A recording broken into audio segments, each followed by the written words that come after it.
आपका बहुत बहुत धन्यवाद। और इसी क्रम को आगे बढ़ाते हुए मैं हमारे मुख्य सचिव पद के लिए श्री वीरेंद्र सिंह रावत जी को आमंत्रित करती हूं कि आप आएं और अपने शब्द रखें।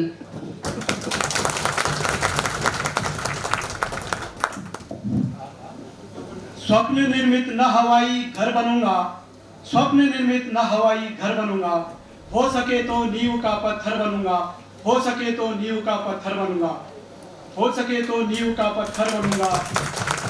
दे सकूं निर्देश जो सदियों तलक, दे सके निर्देश जो सदियों तलक, राजपथ पर मील का पत्थर बनूंगा, राजपथ पर मील का पत्थर बनूंगा।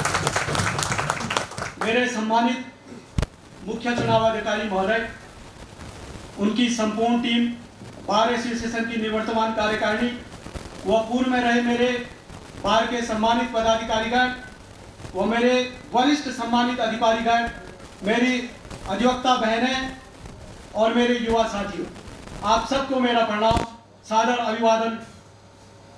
मैं आपके मध्य में महासचिव के प्रत्याशी के रूप में उपस्थित हुआ हूं। पिछले बार भी आप सबके मध्य में महासचिव के प्रत्याशी के रूप में आपके सम्मुख था, लेकिन आपके भरपूर प्यार स्नेह के बावजूद जीत हासिल न कर सका। कुछ कमियां मेरे स्तर में रही होगी। मैं हारा जरूर, लेकिन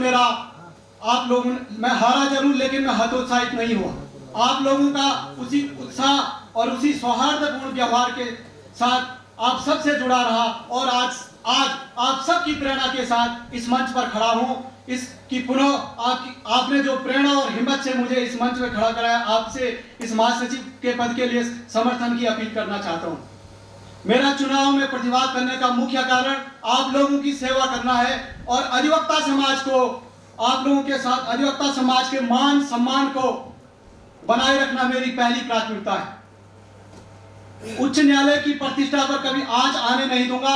हमारे सीनियर अधिवक्ताओं, पूर्ववर्ती अधिवक्ताओं ने अपने कौशल और लगाव से जो हाईकोर्ट का मान बढ़ाया है, उसे मैं विश्वास दिलाता हूं कि उसे धूमिल नहीं होने दूंगा। मैं एक रेगुलर अधिवक्ता के रूप में आप सबके बीच में रहा। मैंने हमेशा कोशिश की कि मैं अपने अधिवक्ता साथियों के दुख सुख में काम आ सकूं। मैं आपको विश्वास दिलाता हूं कि मैं आपके लिए वही वीरेंद्र रावत रहूंगा जो आज से 14 साल पहले था। मैं हमेशा 24 घंटे आप लोगों के बीच में मौजूद रहता हूं। मुझे नहीं लगता कि आप विद्वान जनों के बीच में अपनी बात से आपको प्रभावित कर सकूं, लेकिन चुनाव की प्रक्रिया की दृष्टि से सबको अपने बात रखने का अधिकार है, इसलिए मैं अपनी सूक्ष्म बातें आप लोगों के समक्ष रख रहा हूं। मैं कुछ नहीं हूं, हम सब बहुत कुछ हैं। इसी भावना के साथ आप लोगों के मध्य चुनाव लड़ रहा हूं, क्योंकि मैं इकाई में कुछ भी नहीं हूं।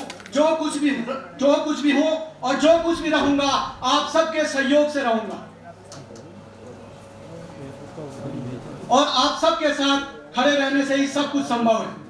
हम सौभाग्यशाली हैं कि हमारे साथ नए चैम्बर का उद्घाटन हो चुका है, लेकिन नए चैम्बर में जो साफ सफाई की व्यवस्था और कैंटीन की व्यवस्था, वाईफाई की व्यवस्था जो होनी है, अगर आप लोगों का प्यार और भरपूर सहयोग मुझे मिला तो मैं प्रयास करूंगा कि वो जल्दी से जल्द वो समस्या का भी निराकरण हो सके। मुझे लगता है कि आप लोगों के सामने मैं चाहता हूं कि मेरे जूनियर अधिवक्ता, क्योंकि जूनियरों का दर्द मैंने भी देखा है, मैं बात करता हूं मेडिकल क्लेम की। मैं अपने मेरे एक मित्र राजेंद्र नेगी है, जब उनकी तबियत खराब हुई तो हाईकोर्ट की मदद से एम्बुलेंस प्रोवाइड कराई गई और राजेंद्र नेगी को लेकर मैं 2:30 बजे जब एम्स ऋषिकेश पहुंचा तो मैंने देखा कि युवा साथियों का दर्द क्या होता है। वकील की अहमियत तब तक है जब वो सुरक्षित है, जब वो स्वस्थ है। जब वकील मेरे भाई जब बीमार होते हैं तो तब पता चलता है कि 10 दिन अगर किसी वकील को कठिनाइयों का सामना करना पड़ता है तो तब पता लगता है कि उसकी वैल्यू क्या होती है। अभी हमारे बीच में शैलेंद्र नोरियाल जी, हमारे बीच में उनकी जब तबीयत खराब हुई, मैं उस दिन हल्द्वानी में था, मेरे कुछ भाइयों का फोन आया कि शैलेंद्र नोरियाल जी की तबीयत खराब हो रही है। मैं तुरंत पहुंचा और एम्बुलेंस से उनको हल्द्वानी पहुंचाया। आज भगवान की कृपा से और आप लोगों के आशीर्वाद से वो सकुशल है। तो मैं आपसे विश्वास दिलाता हूं कि अगर आप लोगों का मुझे इस सचिव पद लायक आप लोगों का भरपूर प्यार मिलेगा तो मैं ज्यादा बड़ी बातें नहीं करता हूं कि आप लोगों के सहयोग से मैंने सोच रहा है कि हाईकोर्ट में भी क्यों ना एक एम्बुलेंस होनी चाहिए हमारी बार में।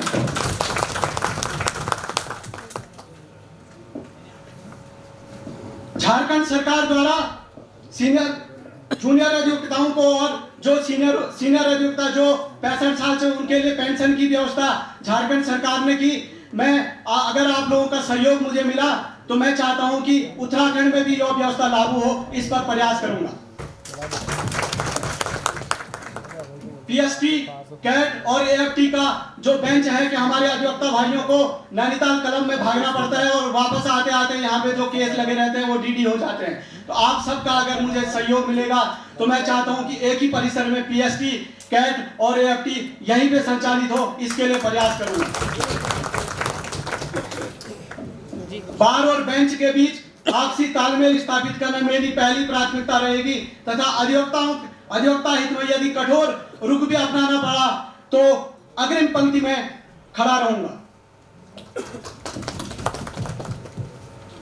महिला अधिवक्ताओं के लिए कॉमन रूम, स्वच्छता और आवश्यक सुविधाओं का विशेष ध्यान रखने का प्रयास करूंगा।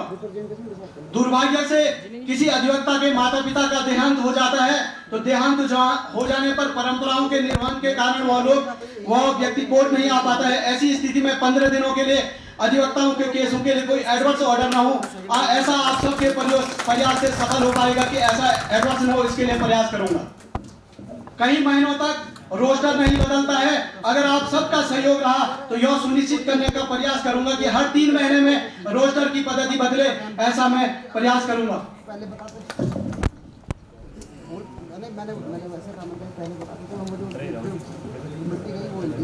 मैं आपको विश्वास दिलाता हूं कि इस महासचिव पद की गरिमा को कभी ठेस नहीं पहुंचने दूंगा, बल्कि इस दायित्व को और भी महत्व में और भी ऊंचाई देने का प्रयास करूंगा। मैं अपनी बातों से नहीं बल्कि अपने कार्यों से, प्रभाव से मन में आपके स्थान बनाने का प्रयास करूंगा। और अंत में मैं प्रयास करूंगा कि अपने कार्यकाल में बार एसोसिएशन में जनप्रतिनिधियों के माध्यम से सरकारी मदद मिल सके और अंत में आप सबके लिए कल 13 सितंबर को होने वाले मतदान में आपसे अपने पक्ष में मतदान करने की अपील करता हूं। धन्यवाद। अंत में इन्हीं शब्दों के साथ अपनी वाणी को विराम दूंगा। जो सफर अख्तियार करते हैं वही दरिया को पार करते हैं, जो सफर अख्तियार करते हैं वही दरिया को पार करते हैं। चल के देखिए मुसाफिर, रास्ता इंतजार करते हैं, रास्ता इंतजार करते हैं। धन्यवाद।